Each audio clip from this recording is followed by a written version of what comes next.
Hi everyone, welcome back to the Astrology channel, and if you're new here, welcome. My name is Kaylin, and today we're going to be looking at your August 2025 horoscope. This is a tropical Western astrological reading, and you can watch your horoscope for your ascendant, sun, and moon sign. However, if you've only got time to watch one horoscope today, then I would start off with your ascendant sign, which is also known as your rising sign. If you're wanting to see more astrological content and updates from me, please feel free to check out my Instagram and Facebook accounts. It's the same handle, which is Astrology. Without further ado though, let's get into your August horoscope. Hi Cancer, Sun, Moon and Risings. Welcome to your August 2025 horoscope.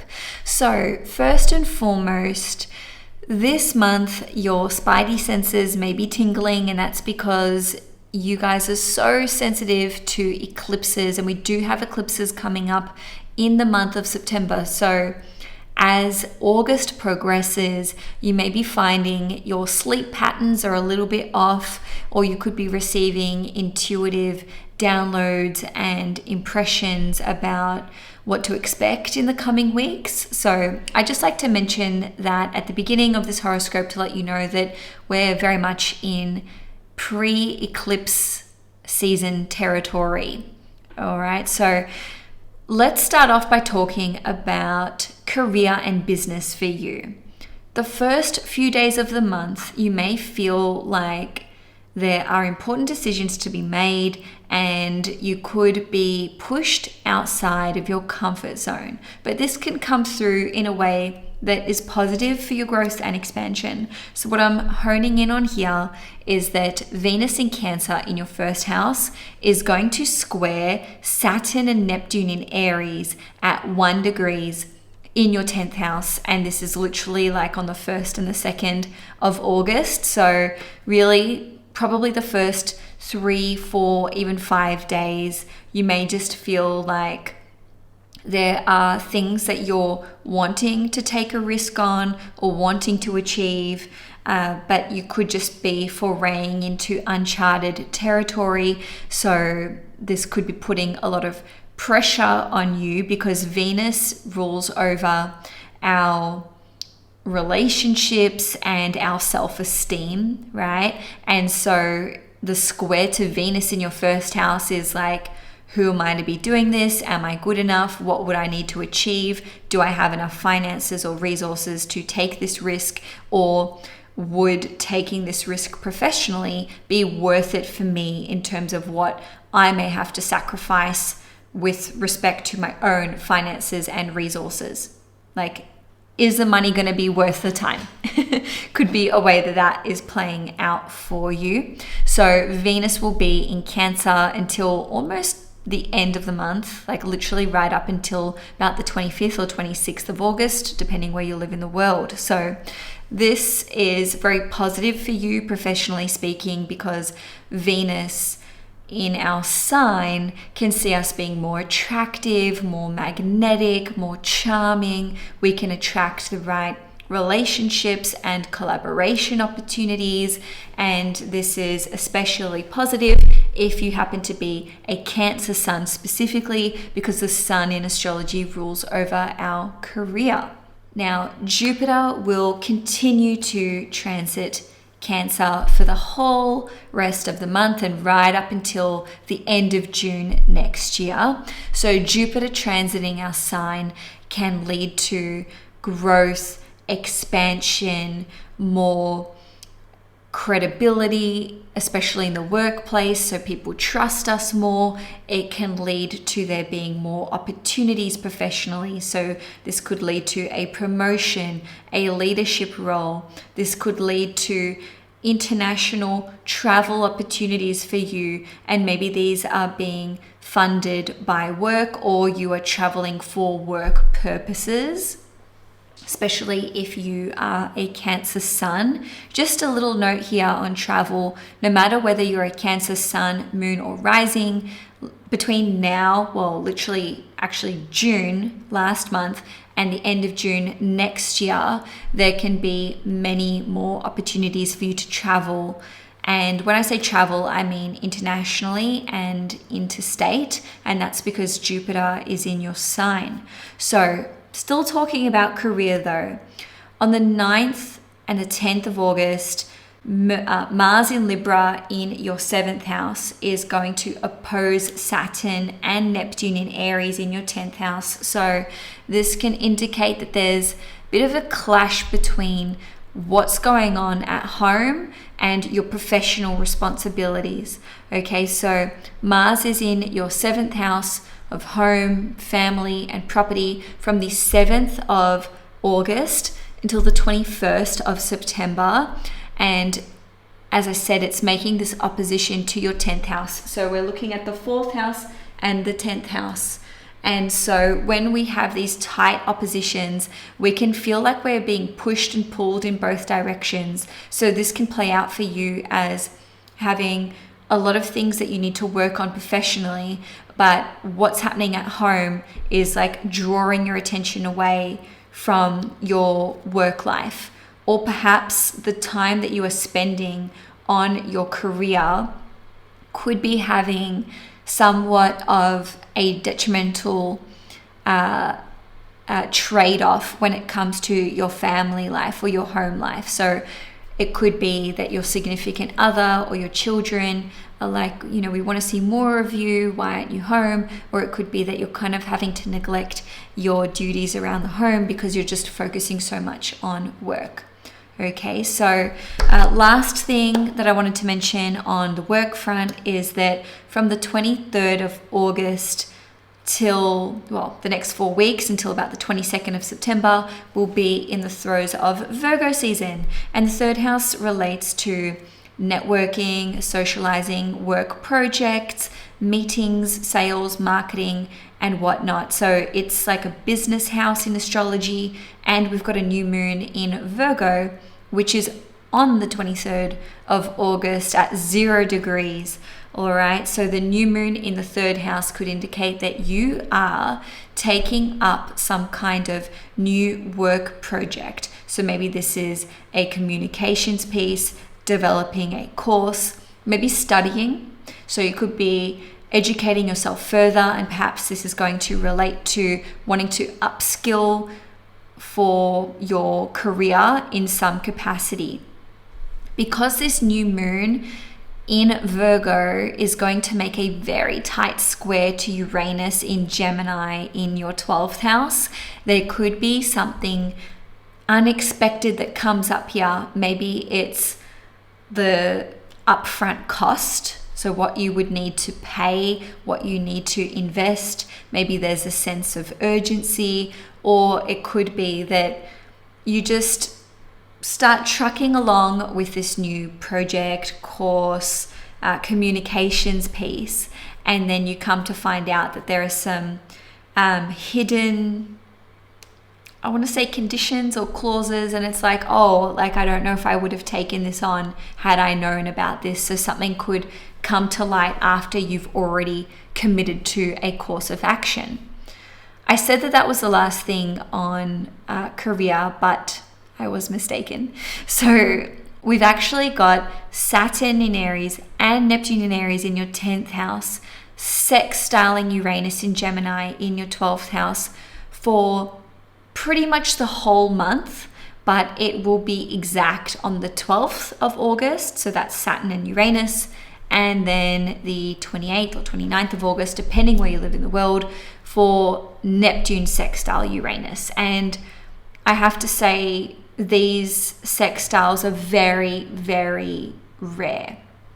I won't go into all the specifics about how rare, but for Saturn sextile Uranus, we're looking at minimum of 13 years up to nearly 30 years. And between Uranus and Neptune, that's like, hang on, let me do some calculations here. Every 60 to 90 years. So it's a big deal. And for you, this is such a strong activation to your 10th house, your legacy, your public reputation, your career, your vocation. How are you known? What are you creating? What's the highest level of responsibility and duty that you could achieve and carry out in this lifetime. So obviously these sound like very big, bold statements, and that's because they are. We are in such a rare moment of time, astrologically speaking, and what you do in August is setting you up for years to come, all right? Because Neptune's transit through the 12 signs takes 165 years. So we are at the beginning of a 165-year transit for Neptune, and for Saturn it is a little bit shorter, right? So it's 29 and a half years. But in any case, I want you to pay attention to what you're starting in August in 2025, because some marker points for you in terms of where you'll see growth and expansion would be between now and the end of September and October 2025, then again in February 2026 especially, and then look at what is achieved by April 2028, which is when Saturn will leave Aries for another nearly 30 years. All right, so there could be intuitive downloads that come through to you, visions in dreams, meditations, even astrologers and tarot readers could be providing you with information that awakens something in you that is dormant. So there could be certain epiphanies and realizations that are had throughout the month of August. So I'm going to park that there for now, and I'm going to switch gears and let's have a look at finances and property. So for the whole month of August, Mercury will be transiting Leo in your second house. And the second house relates to our finances and our resources. Mercury will be retrograde as we enter the month, and it will be direct once more on the 11th of August at 4 degrees. So Mercury activates the second house the whole month, which means you can be looking at rebudgeting, refinancing, changing banks, changing financiers, remortgaging, going through payments, going through bank statements. Okay, the re in retrograde is to like revise, recalibrate, and anything with a re in front of it, right? So you could possibly owe someone money that you are paying back during this time. If someone owes you money or they've been hanging on to one of your possessions, then they could be paying you back during this period of time. You may be selling off investments, or someone could have just borrowed a possession of yours and then they're returning it to you in the month of August. So important financial decisions may be made this month if you are taking on a loan, if you are signing contracts which will involve you parting with your hard-earned cash, then I implore you to read the fine print, go over everything with a fine-tooth comb multiple times.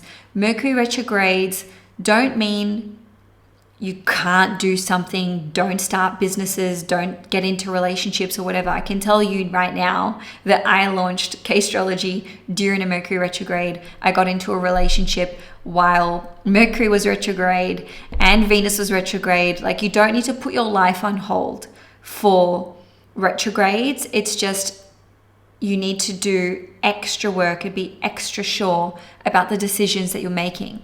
So on the 15th and the 18th of August, Mercury in Leo in your second house will sextile Mars in Libra in your fourth house twice at 5 degrees and then 7 degrees, which is very interesting to me because Mercury is direct in both instances. So this is very uncommon, but this could lead to a positive development in your financial situation, or perhaps as it relates to property and your living situation. So you may be investing money in making improvements or changes to your living situation, to your property. Maybe you get good news about what something's going to cost. Maybe a payment plan is available, maybe a discount is available, or money or resources becoming available to you in some way. So as a random example, if you are renovating your house, perhaps you find out that you can bring the cost of the renovations down significantly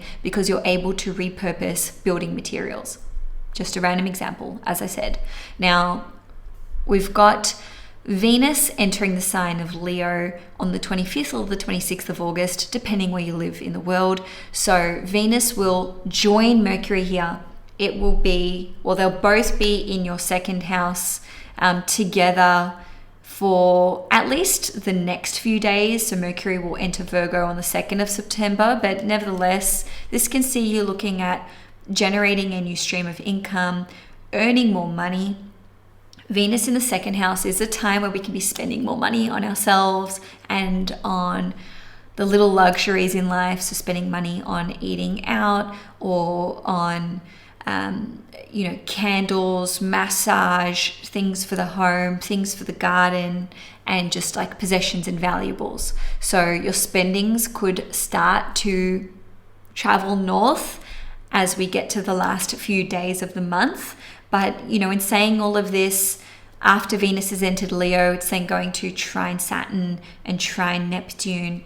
And also it is going to make an opposition to Pluto in Aquarius. But, the long story short here is that important financial decisions may be made towards the end of the month, and perhaps you are finalizing the cost or pricing of something, and you could find a way to achieve your goals and objectives very in an economically sound way, or in a way that saves you money.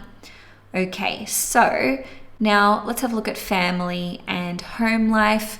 So Venus is in Cancer for almost the whole month up until the 25th or 26th of August, depending where you live in the world, and Jupiter is in Cancer as well. So Cancer is the sign of family. Venus and Jupiter here in Cancer can see you experiencing perhaps healing or forgiveness within certain family relationships and dynamics. I don't want to sugarcoat things. This month is not without its obstacles and challenges as it relates to family dynamics, which I'm going to get to in a moment. But I just wanted to state that on the whole, Venus and Jupiter in your sign can see you healing from certain, grievances or past relationships, or feeling upset or hurt, especially by family members. But in terms of the first few days of the month, we are going to see Mars entering Libra. So that's on the 7th of August, and it'll be there until the 21st of September. So Mars transiting the 4th house does put more tension on your relationship with your immediate family, your parents, especially your mother or the mother figure. This can put pressure on anyone that you share a home with, even if it's like a random flatmate. So just be mindful that there could be certain tensions flaring up and disagreements that need to be addressed. Fortunately, Mars in Libra in your 4th house will be trining Uranus in Gemini on the 9th of August, and then Pluto in Aquarius on the 10th of August. So if things kind of flare up around the 7th of August, just know that there is room for smoothing things over, and I suppose introducing more peace and harmony into the relationship. So now let's have a look at love and relationships. If you're in a relationship that is serious, meaning you're married, you live together, or you have children together, or you just share a home together, so any of the above, or you've been together like a really long time and it's very clear that this is your person and you're planning to stay together, then Mars transiting your 4th house can stir things up there. And it doesn't need to be in a negative way. It's just that Mars is opposing Saturn and Neptune in your 10th house. It's transiting the 4th house. We've got Venus and Mars kind of squaring each other as well. And so to me, it looks like there's just important decisions that the two of you need to make. And I repeat, this is if you are in a relationship, right? I'll get to singles in a moment. So it's about getting into alignment, getting on the same page? How do we make sure that we are both facing the same direction? Are we in alignment about where we want to live, when we want to start a family, if we even want to have a family, if we even want to get married, and what the timeline or the time frames look like? And that doesn't mean you have to have your whole life together mapped out. It's actually about what is the next logical, tangible, feasible step that we want to take.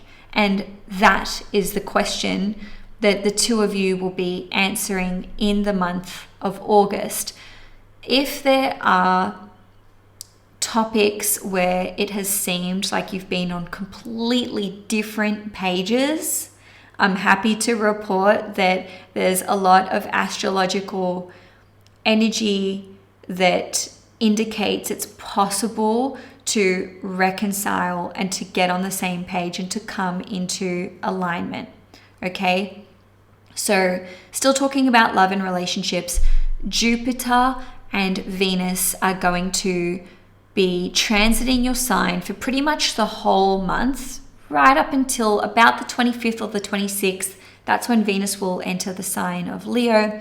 So pretty much for almost the whole month, you can expect to feel more attractive, more magnetic, more in the mood to put yourself out there when it comes to dating. Maybe you're just feeling more hopeful, more positive about the future. And Jupiter transiting your sign, which it will be for another 11 months, is one of the most auspicious, high-level indicators for meeting someone special and getting into a relationship. And I don't say that lightly. I'm not here to give false hope to anybody. The reason I say this is because Jupiter is exalted in the sign of Cancer. So it loves to be there. It's like its favorite sign. And this only happens once every 11 to 12 years. So that is why it is a big deal. And we've got the Venus-Jupiter conjunction on the 12th of August, which is conjunct the fixed star Sirius. So this is so, so special. Put the 12th of August in your journals or diaries. And if you're wanting to welcome love into your life, to manifest love into your life on the 12th of August, this is when I would be writing down that you're open to love, what you want to manifest, what you want to welcome into your life, what kind of partner you want, what kind of relationship you want, what kind of future you want.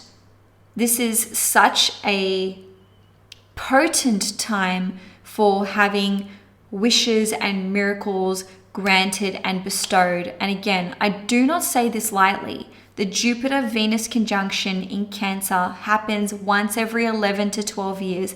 And it is on the most highly spiritual and auspicious fixed star that we have, which is Sirius. Okay, so I'll leave that there for love and relationships. But just in closing, if there is anything in your life that you are wanting to go in your favor, some kind of blessing, some kind of miracle, maybe this is healing for yourself or for with a family member, or for their healing, or for a fast recovery, or for a golden opportunity in your work, or even just like some kind of breakthrough, then the 12th of August is your friend. This is when I would be writing what you want to welcome into your life, doing some kind of visualization technique or manifestation ritual or meditation. Okay, Cancer. So thank you so much for watching this horoscope. If you enjoyed it, please give the video a thumbs up. If you'd like to see more content on this channel, hit the subscribe button. And if you want to see more content from me, I post regularly on Instagram and Facebook, so you can find me at Astrology. It's the same handle. Enjoy your month ahead, and I will see you guys in September when we have our eclipses. Bye for now, Cancer.